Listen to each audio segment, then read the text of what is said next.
السيسي وفهمي في موسكو لبحث العلاقات الثنائية وأوجه التعاون بين البلدين مع نظيريهما الروسيين.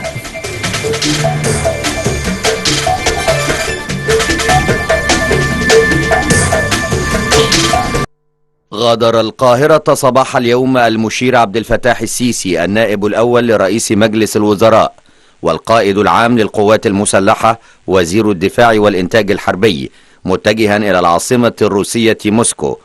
يرافقه وفد رفيع المستوى يضم السيد نبيل فهمي وزير الخارجية وعددا من كبار قادة القوات المسلحة. ويجري المشير السيسي عدة مباحثات مع كبار المسؤولين الروس لاستكمال المشاورات حول التعاون الاستراتيجي المصري الروسي في العديد من المجالات. تأتي الزيارة تقديرا للمواقف الروسية الداعمة لمصر بعد ثورة 30 من يونيو لاجتياز المرحلة الانتقالية واستكمال خارطة المستقبل.